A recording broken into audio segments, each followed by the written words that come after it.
On today's Locked On Thunder podcast, the Oklahoma City Thunder dropped the New Zealand Breakers in their preseason game number 3, and the NBA GM survey continues to praise Oklahoma City.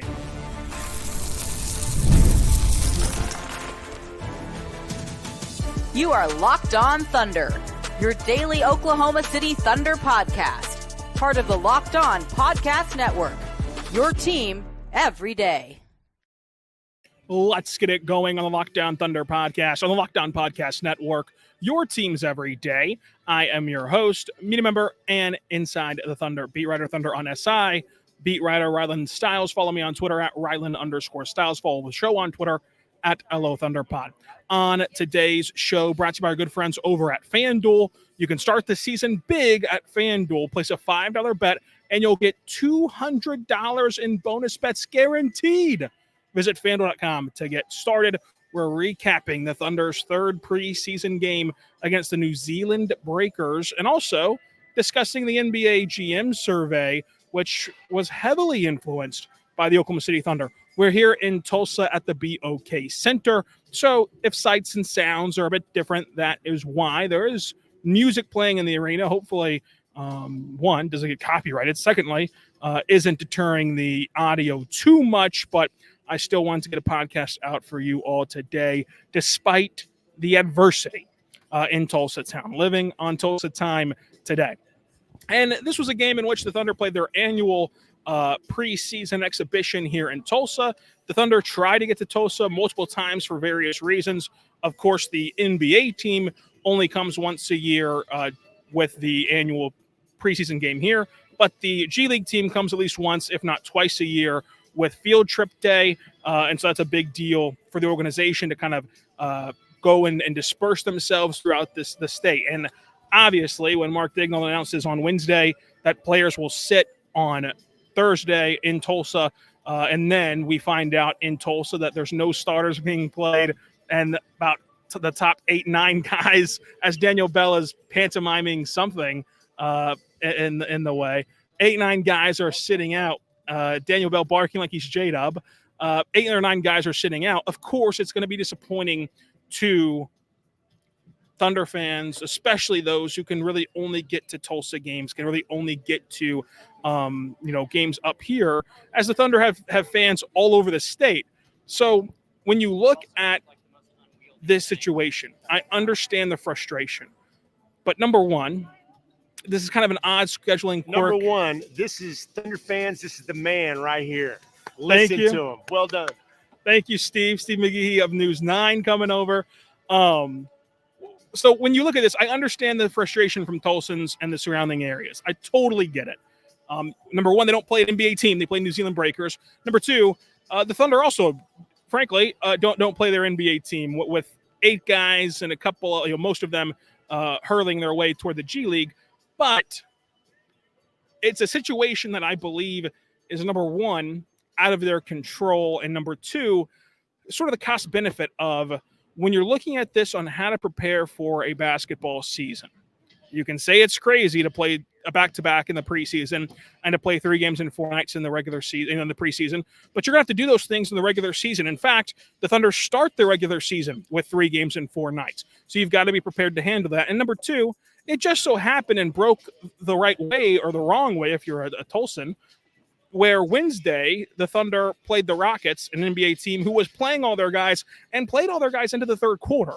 So if you're ever going to get a sample size, a guaranteed sample size in the preseason against NBA competition, that was the game you had to capitalize on. And by that same token, you're not going to play Shai, Lou, Hartenstein, Chet. You're not going to play these guys on the second night of a back-to-back in the preseason. So I get it. I get the frustration. I get, the hard feelings that you saw across social media when that news was announced.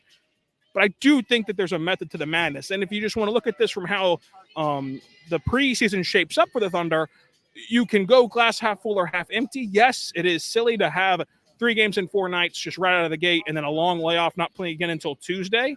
But those things happen throughout the season. And more importantly, it allows you to utilize training camp in a unique way, where you had the training camp leading into Monday in San Antonio. You get to play a fury of games, San Antonio, Houston, New Zealand, And then you have another training camp where it's 4 or 5 days of practice before you head to Denver. And then you go home and play Atlanta. And then you have another stretch of 4 or 5 practices before the regular season, allowing you to take the roller coaster of what to implement, of what to clean up from the preseason in a big way. So I'm not going to lie to you and say that there's a ton to take away from this game against New Zealand. I thought Dillon Jones played well. I thought that he filled the stat sheet and was really imposing as being one of the only 2 guys who could really play the down low position, him and Ousmane Dieng. I thought Dieng showed flashes of what you'd hope to see from him in the G League and what you'd hope to see to him translate to the NBA. Of course, this competition is that of the G League, but he's shown these little pops throughout the first 3 preseason games. Still not perfect, still not to the level of which you would want him playing every single night come October 26th, but it's better than what it has been, and he's made those strides. And Mark points out today after the game that he's made consistent improvement, and he was the youngest guy from his draft class, and it just reaffirms the idea that, like, Ousmane Dieng is on track with what the Thunder and everyone predicted would be his developmental curve heading into the NBA. It's just that it looks so quote unquote bad comparatively to how everyone else has ascended and how everybody else has taken off to start their NBA journey.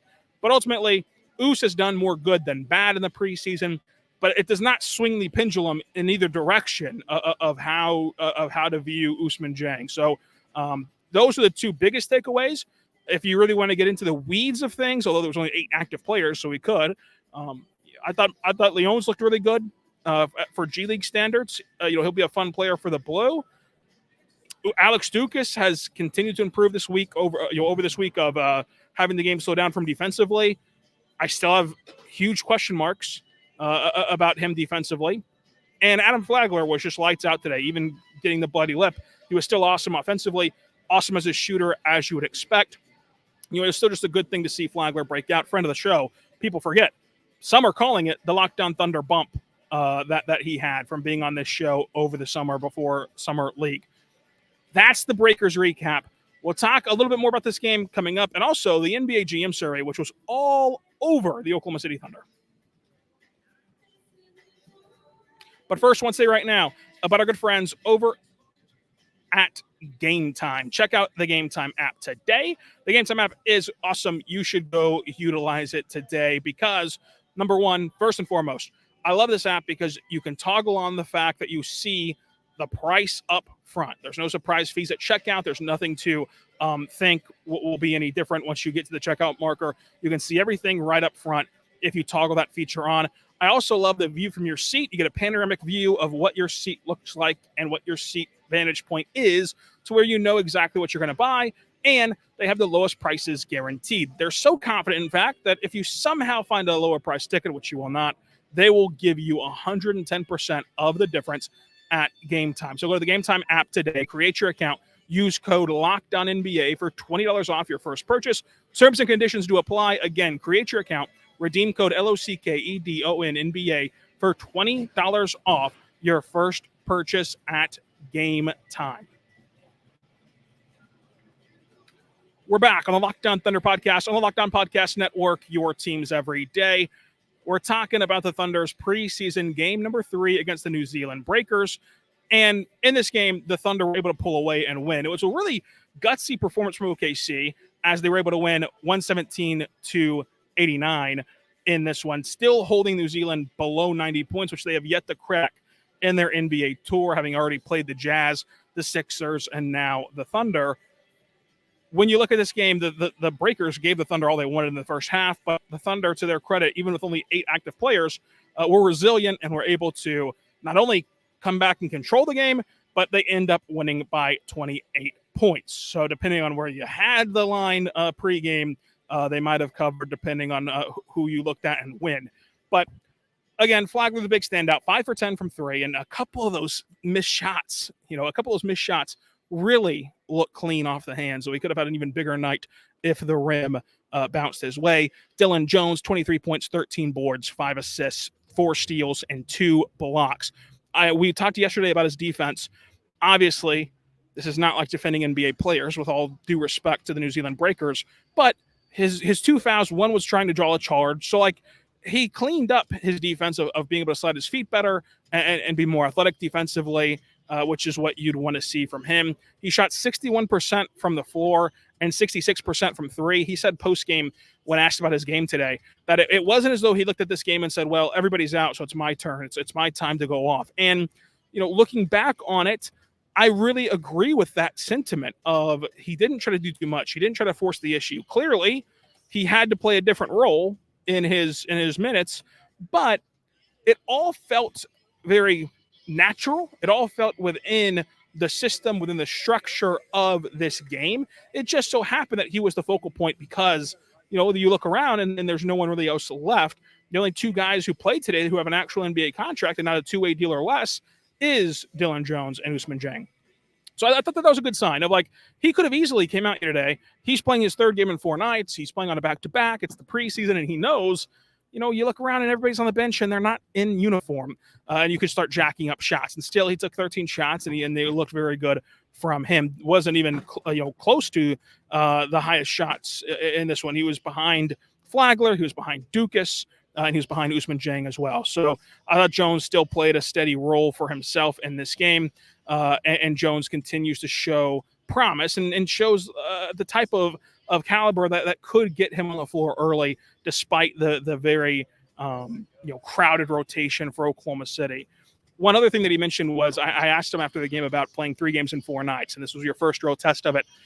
He spoke glowingly of having to play 3 games in 4 nights. He said the thing he hated the most about college was only getting to play on Thursday and Saturday and not getting to just play more. He wants to play these games and he'll never take it for granted to be able to play more than just 2 games a week. So a true competitor in every sense of the word, and you've continued to see him have success this week.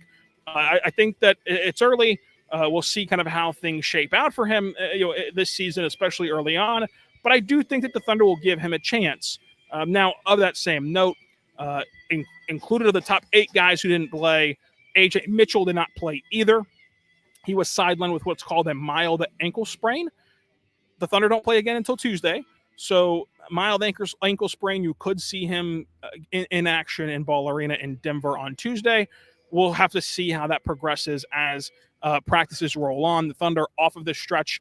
We'll have Friday off, and then we'll be right back in the swing of things, going up to practice and kind of seeing how these guys are responding ahead of Tuesday's game. So we'll have more clarity on that later on, but that's why there's no A.J. Mitchell breakdown. He didn't play due to that ankle injury. So the NBA GM survey came out today, and that always offers the best preseason fodder that there is. There is no better preseason fodder than the NBA GM survey because these executives are peppered about everything. I mean, there's just questions thrown at them from this season, this offseason, 5 years into the future, who would be the best coach in the future, who's going to win the NBA championship, like everything you can think of, these guys are asked. And so the results are always pretty interesting. And the results this year heavily feature the Oklahoma City Thunder from top to bottom. The Thunder are all over this list. You can start at the very top where the question was posed, which team will win the 2025 NBA Finals? The Boston Celtics got 83% of the vote to be number 1. The Thunder got 13% of the vote, and the Mavericks got 3% of the vote. That's it. That's your top 3. That's who people think, and it's practically Boston or Oklahoma City with a very heavy lean Boston, who also had 97% of the first place votes in the Eastern Conference standings. Last year for this column, it was the Celtics and Nuggets tied at 33%. So they think that the Celtics have really distanced themselves from where they were a year ago after winning the championship. But it is hard to repeat. And I think that this is just another affirmation. You can talk to players, media, coaches, GMs. The Thunder are absolutely the favorites out west. And there are still questions. It will still be a tough road, but the Thunder are the favorites out west. And so as Boston has a 97% lead in the vote to be the first place in the East, the Thunder still the team in the West that people are banking on, but only an 80% vote for the first place. They also had 10% of the vote in second place and 3% of the vote in fourth place. Minnesota, they had 40% in second place, 40% in third place, 10% in fourth place to be number 2. And then you had Denver, Dallas, and Phoenix. Denver, Dallas, and Phoenix all had 7% each to be the first seed out west. Interesting. I just think that the Thunder, again, clearly pull away with the first seed in the West. You would have to imagine that they're going to do it again and go back-to-back as number one seed. Not that necessarily matters, because in the grand scheme of things, you're all about preparing for the playoffs versus winning regular season games, although they sometimes go hand in hand.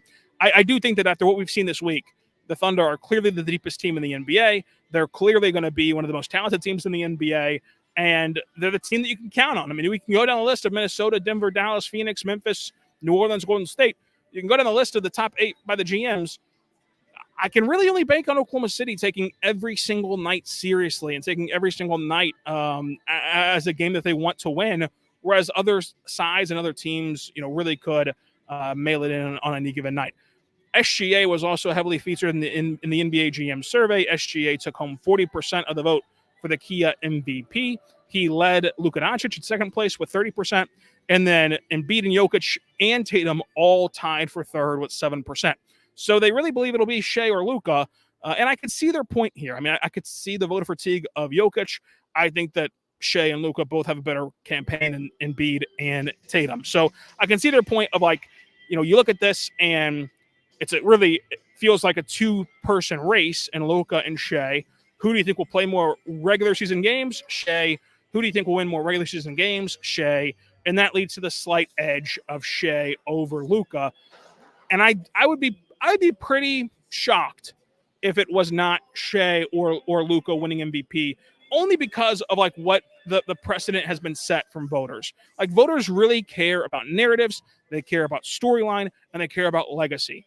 There's been a lot of great players who did not rack up the MVPs on the mantle that Jokic already has, and so to give him another one in such short order, I think would be bucking a lot of trends for NBA voters. The question that was the most interesting, though, for Shai was the question posed, if you're starting a franchise today and could sign any player in the NBA, who would it be? So basically, who are you going to build your franchise around? And that question was surprising of the lean it gave to Shai, because Victor Wembanyama had 77% of the vote. But Shai and Jokic tied for second with 10%, and Luka had 3%. A year ago, the vote was so close that the number one spot was Jokic with 33%. But I look at this and say, man, what respect Shai has from executives and the top minds of the sport to where he can steal away 10%. And he can have 10% of the vote for this is who I would want to build my franchise around. Because I think that the easiest answer is Wembanyama. The only real knock on Wembanyama is his health. Can he stay healthy for a long-term career? And then Jokic has proven you that he can go win a championship. So the fact that the writing seems to be on the wall of what people think of Shai is impressive for a guy who 2 years ago people debated if he'd be an all-star. Like this has happened pretty quickly for Shai, and it's been well-deserved for SGA. So I think that it was just another sign of you've got one of those guys. And in a star-driven league, when the only thing that matters is stars, for the most part, you've got a bona fide championship player. You've also got the deepest team in the league, the best rotation in the league, and the best coach in the league. All you're looking for now is someone to fill the shoes of the second and third options. And man, what an impression that Chet and J-Dub have made so far this preseason of being able to take the jump and take the reins of that opportunity. So it's going to be fun. It's going to be a fun season to cover here in Oklahoma City. I guess technically right now I'm here in Tulsa, but in Oklahoma City mainly. But I just think that the GM survey continues to show how good the Thunder are, how good the Thunder will be. And coming up, we're still not done. The Thunder continue to shine in this survey. But first, I want to say right now about our good friends over at FanDuel. Check out FanDuel right now today because you can start this season with a big return to FanDuel, America's #1 sports book. So go there right now, and when you bet $200 in bonus bets guaranteed, you will get $200 in bonus bets guaranteed with your first $5 bet, win or lose. So win or lose, when you place that $5 bet, you'll have $200 in bonus bets by going to FanDuel.com. And if you are into football, we have, of course, a plethora of great games this weekend from both college and pro. But perhaps you're only into the NBA. where you can not only bet on the Thunder to win the NBA championship or to win the West, you can already jump on opening night in Denver, where the Thunder are 3.5-point underdogs in Denver. Go check it out today at FanDuel.com. We're back on the Oklahoma City Thunder Locked On Thunder podcast, your daily podcast about the OKC Thunder. I'm Rylan Stiles. Follow me on Twitter at Rylan_Stiles. Make sure you check out Thunder on SI for all of the written work over there for myself and our great team.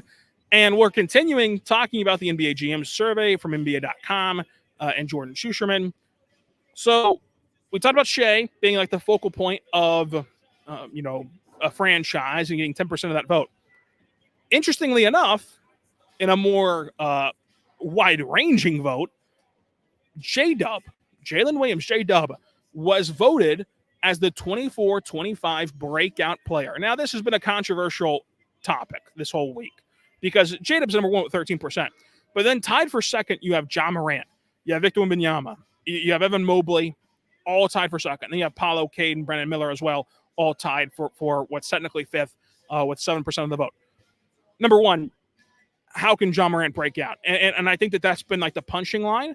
The only thing you can assume here is that NBA GMs are projecting that Ja Morant will leap himself into the top 5 MVP conversation. That's all that's left for him to go reach. And Ja himself had fun with this on social media saying, why is he here? Like he tweeted that out. Why is he on this list? Because he's already broken out. We know what Ja is. He's a special player. All that's left for Ja to do is stay on the floor, both injuries and otherwise. So his inclusion made this a bit of a punching bag, but it's interesting that Jalen Williams leads the way. Meanwhile, Chet Holmgren does not get a single vote. I don't know why Chet was left off, and maybe there's some good reason for it, but J-Dub being on here, I think is just the NBA gearing up for the Thunder are going to be so good, and they're going to be so efficient and so good. You can't possibly keep the Thunder the way you had them last year with just one All-Star. You're going to have to include 2, if not 3 All-Stars from this team. And the most likely to take that mantle from the GM's perspective, I think, is Jalen Williams, who you would project to have the better counting stats and project to make his way into the All-Star game. That's really what's left for J-Dub's ascension. And for Chet's ascension is like, they both had fantastic seasons a year ago. But their ascensions are, number 1, All-Star, getting to that level. And number 2, doing it in the playoffs and becoming like actual scoring threats in the playoffs, because both of them were really good defensively. Both of them were there defensively last year in the playoffs. They played winning defense that would have been good enough to go all the way, but their offense lagged behind. And until that catches up, then all of these conversations, all of these debates are futile. But I think that J-Dub and Chet are ready to take that jump. Apparently the GMs agree, at least on the J-Dub front. And then there were some votes on best player per position. These get a little bit funky because Shai split his votes between point guard and shooting guard. Luka split his votes between like all 5 positions. So like these get a little funky. So they're not worth paying a ton of time to and paying much attention to. But the offseason vote I thought was interesting because it's getting, again, spun in a way that I think that GMs, had they been able to, not only just cast the vote, but give you little blurbs of why they feel this way. The Thunder were the number 1 team in best overall offseason moves. And then you had them be number 1 and 3 in most underrated moves of Caruso and Hartenstein. And I think both of those are correct. And it sounds counterintuitive. How can you have the best offseason and it also be underrated? I think that for number 1, they clearly got better. They clearly had the best offseason of bolstering their roster, which was already 57 wins, which was already contending for a championship. But the moves they made, they don't catch the eye of casual NBA fans, of star hunting NBA fans. It's not a Paul George move. It's not a move that you think would change the landscape if you only go look at their basketball reference page. But it truly does change the landscape in the context of what this team is. And so, like, similar to KCP, like KCP is on here, and and the Magic were not voted as the best offseason in the sport. They did receive a vote, but they were not voted as the best offseason in the sport. So people don't bat an eye at KCP. But I think that had the Thunder not had the number 1 spot, people would not bat an eye at Caruso or Hartenstein, because there's still people who will go out there and look at Hartenstein's per game numbers in the rebound and point category and say, this is who you're paying $83 million to? when it goes far beyond counting stats and far beyond what most people quantify as valuable and as big additions. So I do think that was pointed and laughed at a little bit too hard from most people. The Thunder were even categorized in the rookie portion, where Nikola Topic was tied for first, 10% of the vote, as the rookie who was the biggest steal in the draft. And this is a guy who's out the entire season, but the Thunder drafted him at pick number 12, and he had projected top 5 talent and the best playmaker in the draft. So you can see where GMs are coming from of putting him as the biggest steal in the NBA draft. He was tied with Bob Carrington, who I love, Devin Carter, who I love, Johnny Furphy, Dalton Connect, and Terrence Shannon Jr. Best international player, Shai actually gets no votes here. It's Jokic, Doncic, and Wembanyama. Last year, Jokic had 80% of the vote. This year, it goes up to 87%. I'm not sure how people lost ground here whenever you add in Wembanyama and add in, of course, another great season from Luka Doncic, but still, he went up in the vote on that end. Caruso went number 2 on perimeter defense behind Drew Holiday, and the Thunder just added in one of the best defenders in the NBA. The Thunder, though, still number 3 on who GMs think is the best defense in the NBA, behind Boston and Minnesota. Coaches, GMs think that Mark is only behind Eric Spoelstra. In the GM survey, Mark is behind Ty Lue and Spoelstra as number 3, for which head coach makes the best in-game adjustments. And I think that overall, you get the point now that the GM survey is heavily in the favor of Oklahoma City. So yet another benchmark, yet another team, yet another outlet and source who continues to reaffirm the Thunder are a contender, are one of the best teams in the sport. So until next time, where we need your mailbag questions, so drop them below on YouTube, drop them on Twitter at Ryland_Styles. Until next time, be good and be good to one another.